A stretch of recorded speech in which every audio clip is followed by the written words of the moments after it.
తెలంగాణ ముదిరాజ్ మహాసభ ఉమ్మడి జిల్లా ఆధ్వర్యంలో ఏర్పాటు చేసిన ఈ పాత్రికేయ సమావేశానికి ఈనాడు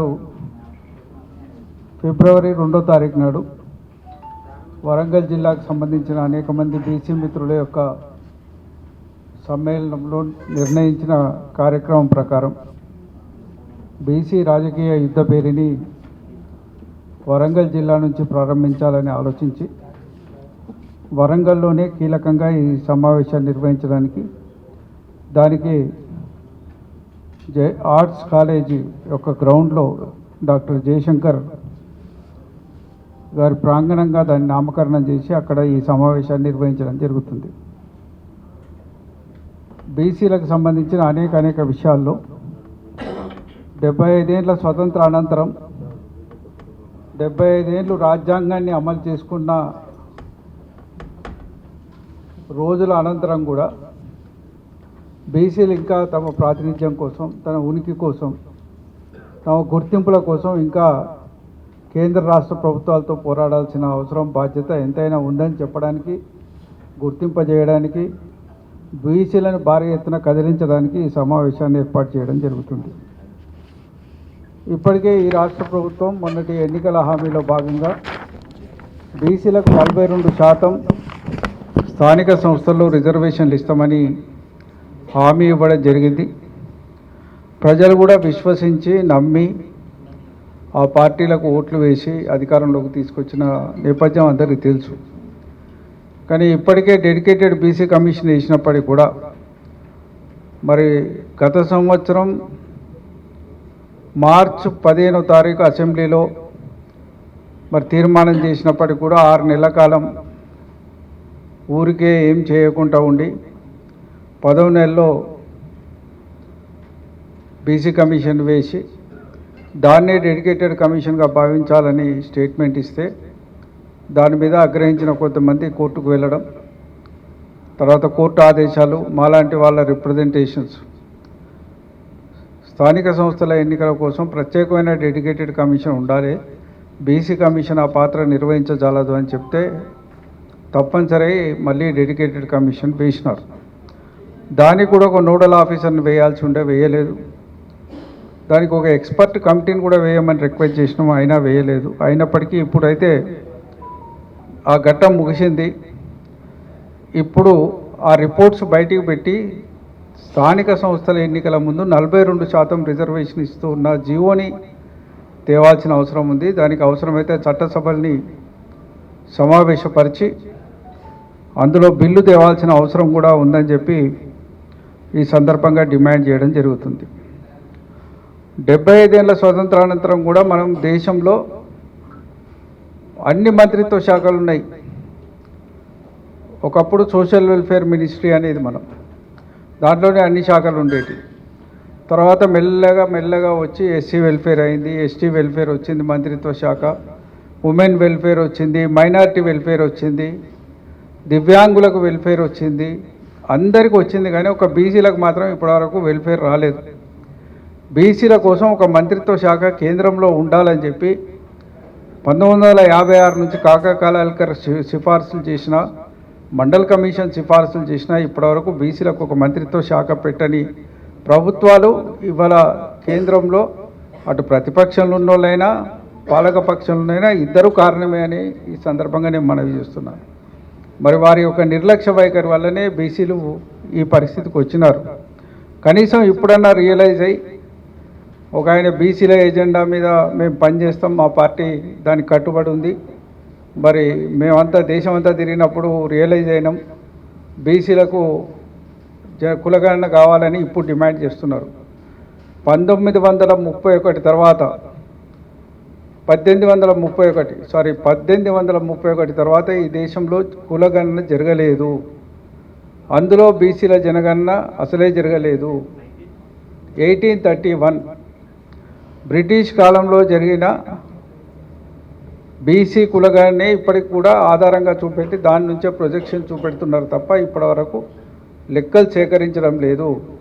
2011లో కాంగ్రెస్ ప్రభుత్వం చేసినప్పటికీ అధికారంలోకి వచ్చిన మోడీ ప్రభుత్వం లెక్కలు సరిగ్గా లేవని పక్కకు పడేసింది. ఈసారి చేసే జనాభా లెక్కలకు ఖచ్చితంగా బీసీల కులగణన కూడా చేర్చాలని చెప్పి మేము ఈ సందర్భంగా డిమాండ్ చేస్తున్నాం. బీసీల కులగణన చేయడంతో పాటు బీసీలు జనాభాలో ఎంత శాతం అయితే ఉంటారో అంత శాతానికి రాజకీయ ప్రాతినిధ్యం కూడా కల్పించాల్సిన అవసరం ఉంది. ఇవాళ ఎన్నిసార్లు బీసీల కోసం రిజర్వేషన్స్ ఇవ్వాలని పోరాటం చేసినప్పటికీ కూడా మరి రాజ్యాంగబద్ధంగా ఎస్సీ ఎస్టీ సోదరులు సాధించుకున్న బీసీల అక్కడికి వచ్చే వరకు ప్రభుత్వాలు విముఖంగా ఉన్న విషయాన్ని కూడా ఈ సందర్భంగా నేను మనవి చేస్తున్నాను. బీసీ మొన్ననే మహిళా రిజర్వేషన్ కూడా 33% వచ్చినారు. మరి అందులో కూడా బీసీ మహిళలకు రిజర్వేషన్ ఇవ్వాలని చెప్పి కూడా మనం డిమాండ్ చేస్తున్నాం. ఒకవేళ అదే ఇవ్వకపోతే ఎవరు వస్తారో మహిళలు అంటే మళ్ళీ మిగతా వర్గాలకు ఉన్నత వర్గాలకు సంబంధించిన వాళ్ళే అందులో రావడానికి అవకాశం ఏర్పడుతుంది. కాబట్టి సరైన అవకాశాలు రావు అని చెప్పి కూడా ఈ సందర్భంగా మేము మనవి చేస్తున్నాం. జనాభా ప్రాతిపదిక మీద జనాభా లెక్కలు తీసి ఆ ప్రాతిపదిక మీద అన్ని రాజకీయ పార్టీలు వాళ్ళ సంఖ్య ఎంత ఉంటే ఆ మేరకు రిజర్వేషన్స్ కల్పించాల్సిన అవసరం బాధ్యత ఈ రాష్ట్ర ప్రభుత్వానికి ఉంది, కేంద్ర ప్రభుత్వానికి కూడా ఉందని చెప్పి ఈ సందర్భంగా డిమాండ్ చేస్తున్నాం. అదేవిధంగా ఇటీవల కాలంలో ఈడబ్ల్యూఎస్ రిజర్వేషన్ల పేరు మీద 10% రిజర్వేషన్లు వస్తున్నారు. వాస్తవంగా చట్టం ఏంది, 10% వరకు ఇచ్చుకోవచ్చు. 10% ఇవ్వమని ఎక్కడ చెప్పలే. 10% మ్యాండేటరీ కాదు. వారి జనాభా ఎంత ఉంటే అంతే ఇవ్వాలి. వాస్తవంగా ఈడబ్ల్యూఎస్కు సంబంధించిన వాళ్ళు తెలంగాణలో 10% కూడా లేరు. ఈడబ్ల్యూఎస్లో ఏమిటి, ఆ వర్గాలలో ఉన్న అత్యంత పేదలకు ఇవ్వాలి. అంటే దాంట్లో అత్యంత పేదలు అంటే 2-3% కంటే ఎక్కువ రారు. ఈ 2-3% వాళ్ళకి ఇలా 10% రిజర్వేషన్లు ఇస్తున్నారు. మొన్ననే మీరు చూసినారు, అనేక ఈడబ్ల్యూఎస్ రిజర్వేషన్ సంబంధించిన రిజల్ట్ బయటకు వచ్చినాయి. బీసీలలో ఈవెన్ బీసీలలో డి గ్రూప్లో 450 వాళ్ళకి వస్తే 1400-1500 ఉన్న ఈడబ్ల్యూఎస్ వాళ్ళకు ఉద్యోగాలు వచ్చినాయి. మరి ఇది అంతా అందరికీ ఓపెన్గా డేటా వచ్చింది. ఈడబ్ల్యూఎస్ రిజర్వేషన్లో ఎవరు లబ్ధి పొందుతున్నారు, బీసీల మధ్య పోటీ ఎక్కువై బీసీలు ఏమో కాంపిటీషన్లో ఉద్యోగాలు సంపాదించుకునే పరిస్థితి వస్తే ఈడబ్ల్యూఎస్ వాళ్ళు ఏం కాంపిటీషన్ లేకుండా మరి దాంట్లో ఉన్న ప్రతి ఒక్కడు అపేర్ అయిన ప్రతి ఒక్కడికి ఉద్యోగాలు వచ్చే పరిస్థితి ఇవాళ వస్తున్నదనే విషయాన్ని కూడా అర్థం చేసుకొని ఈడబ్ల్యూఎస్ రిజర్వేషన్ని రద్దు చేయాలనేది కూడా ఇందులో ఒక డిమాండ్గా పెట్టుకోవడం జరిగింది. అదేవిధంగా బీసీల యొక్క రక్షణ కోసం కూడా బీసీలు అనేక కుల వృత్తుల్లో అనేక విషయాల్లో ఉన్నారు. వారి వృత్తులకు కానీ వారి వ్యవస్థకు కానీ సాంప్రదాయాలకు కానీ సంస్కృతి కానీ రక్షించే విధంగా మరి బీసీల మీద దాడులు జరిగితే కూడా కేసులు బుక్ చేసే విధంగా అట్రాసిటీ చట్టాన్ని కూడా తేవాల్సిన అవసరం ఉంది. అదేవిధంగా BC reimbursement, fee reimbursement Rajasekhara Reddy గారు ఉన్నప్పుడు ప్రారంభించినారు. మరి తర్వాత ప్రభుత్వాలు భారం అవుతాయని చెప్పి 10,000 ర్యాంకు వరకే రీఎంబర్స్మెంట్ ఇస్తాం, మిగతా మీరు కట్టుకోవాలి, 35,000 మట్టుకే మేము ఇస్తాం, మిగతా ఫీజులు కాలేజీలు పెంచిన ఫీజులు మీరు కట్టుకోవాలి అనే ధోరణితో ఉన్నారు.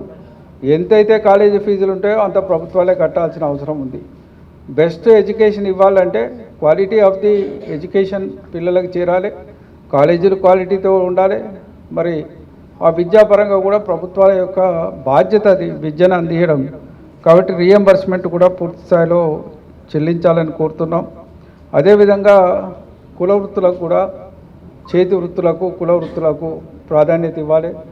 గతంలో చేనేత రంగానికి కానీ మత్స్య రంగానికి కానీ మరి గొర్రెల పెంపకం మేకల పెంపకానికి కానీ మిగతా వృత్తులకు కానీ అన్నిటికీ ఏదో ఒక రకమైన మరి అవకాశాలు ఉండే అటు అవకాశాలు ఈ కాలంలో లేకుండా పోయినాయి. కాబట్టి ఈ బీసీ రాజకీయ యుద్ధ బేరీలో ఇవన్నీ ఎజెండా అంశాలుగా తీర్చుకొని మరి యుద్ధ బేరీని ఇందులో మనం నిర్వహిస్తున్నాం. వాస్తవంగా దేశవ్యాప్తంగా మరి బీసీల యొక్క ఎజెండా ముందుకు వస్తున్నది. మీరే మొన్నటి ఎన్నికల్లో చూసినారు, ఒక పార్టీకి ఇస్తే మేము బీసీనే ముఖ్యమంత్రి చేస్తామని ఒక నినాదం ఇచ్చినారు. ఇప్పుడు ఏమంటున్నారంటే లాస్ట్ మినిట్ ఇచ్చినా చెల్లలేకని వచ్చేసరికి వచ్చేటప్పుడు మేము దాంతోటే పోతామని ఇప్పుడు కూడా మాట్లాడుతున్నారు. ఏమంటున్నాం అంటే మీకు అవకాశాలు రావడానికో మీ పార్టీల అధికారం రావడానికో బీసీ మాట ఎత్తుకోకండి. నిజంగా బీసీల అభ్యున్నతి కోసం మేలు చేయడానికి బీసీల మాట ఎత్తుకోండి. ఏ రకంగా చేస్తే బీసీల జీవితాలు మెరుగుపడతాయో, ఏ రకమైన ప్రాతినిధ్యం మీరు కల్పిస్తే బీసీలు అత్యున్నత స్థితికి ఎదుగుతారో, ఏ రకమైన రాజకీయ ప్రాతినిధ్యం ఇవ్వాలో అవి ఖచ్చితంగా బీసీలకు ఇవ్వాల్సిన అవసరం ఉంది. ఇలా మంత్రిత్వ శాఖలు చూడండి, శాసనసభ్యులు బీసీల సంఖ్య చూడండి, పార్లమెంటుకు పోతున్న బీసీల సంఖ్య చూడండి, ఇలా రాజ్యసభకు పోతున్న బీసీల సంఖ్య చూడండి.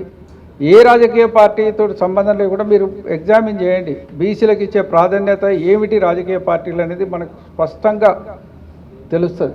ఏ రాజకీయ పార్టీ కూడా బీసీలు 52% కంటే ఎక్కువ ఉన్నారనే లెక్కలు వాళ్ళ కళ్ళ ముందట ఉన్నప్పటికీ కూడా బీసీలకు అతి తక్కువ స్థాయిలో రిప్రజెంటేషన్స్ ఇచ్చి చేతులు దులుపుకునే కార్యక్రమాలు చేస్తున్నాయి. దీన్ని తప్పనిసరిగా మేము ఖండిస్తాం.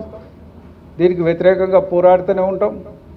నిరంతరం ఈ నినాదాన్ని ముందుకు తీసుకుపోవడానికి అందరం కలిసికట్టుగా పనిచేస్తామని ఈ సందర్భంగా నేను మనవి చేస్తూ, మేము జిల్లా వ్యాప్తంగా మా తెలంగాణ ముదిరాజ్ మహాసభ ఉమ్మడి జిల్లా నాయకులంతా కలిసి మా మత్స్య పారిశ్రామిక సహకార సంఘాల అధ్యక్షులు, మా గ్రామాన్న కమిటీలు, జిల్లా కమిటీలు అన్నీ నిర్ణయం తీసుకొని దీనికి భారీ ఎత్తున అందరూ తరలి వచ్చి జయప్రదం చేయవలసిందిగా కూడా ఈ సందర్భంగా మేము పిలుపునివ్వడం జరుగుతుంది. ఇటువంటి బీసీ ఉద్యమాల ద్వారానే బీసీల అస్తిత్వాన్ని కాపాడుకోగలుగుతాం.